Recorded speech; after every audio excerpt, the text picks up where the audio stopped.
ஜீவவசனம் கூறுவோம், சகோதரரே சேர்ந்தே எக்காலம் ஊதுவோம். கர்த்தருடைய நாமம் உயர்த்தப்படுவதாக. கிறிஸ்துவுக்குள் அன்பானவர்களே, இந்த நாளிலும் ஜீவ வார்த்தை ஒன்றை நாம் கேட்போம். ஆகமத்தின் புஸ்தகம் 9வது அதிகாரம் 8வது வசனம் இப்படி சொல்லுகிறது: ஓரேவிலும் நீங்கள் கர்த்தருக்கு கடுங்கோபம் உண்டாக்கினதினால் கர்த்தர் உங்களை அழிக்கத்தக்கதான உக்கிரங்கொண்டார். உக்கிரம் அப்படின்னு ஒரு பதம் வருகிறது. கோபம் என்பதும் உக்கிரம் என்பதும் ஒரே அர்த்தமுடையவைகளாக காணப்பட்டாலும் கோபத்தை விட உக்கிரம், சில இடத்துல உக்கிர கோபம் கொண்டார் அப்படின்னு கூட வசனம் வருது.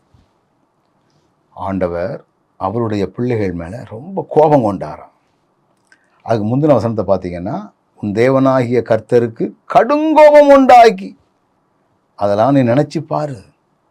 எப்பப்பெல்லாம் ஆண்டவருடைய மனசுக்கு கோபத்தை நீங்கள் உண்டு பண்ணீங்கிறத ஞாபகப்படுத்தி பாரு. அப்போ எந்தெந்த காரியங்கள் கர்த்தருக்கு பிரியமில்லாமல் இருக்கிறதோ அதெல்லாம் நீங்கள் செய்யும் பொழுது கர்த்தருக்கு கோபம் வருது.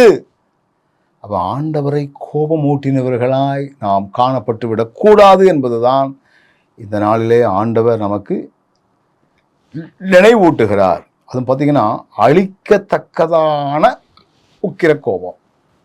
நமக்கு வரக்கூடிய சில அழிவுகளுக்கு ஆண்டவருடைய கோபம் நம்ம மேலே பற்றி எறிகிறது தான் அப்படிங்கிறத இந்த வசனம் நமக்கு சுட்டி காட்டுகிறது.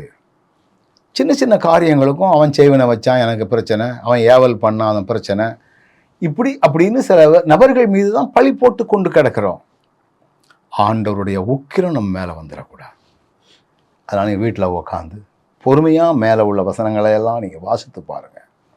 எப்பப்பெல்லாம் அவங்க கோபம் ஓட்டுனாங்க, ஆண்டவர் விரும்பின காரியம் எது அவங்கக்கிட்ட இல்லை அப்படிங்கிறதெல்லாம் கண்டுபிடிச்சா நம்ம வாழ்க்கையில் நம்ம ஜாக்கிரதையோடு செயல்படுவதற்கு அது ஏதுவாக அது காணப்படும். வசனம் மிக தெளிவாக நமக்கு சொல்லுகிறது பாருங்கள்.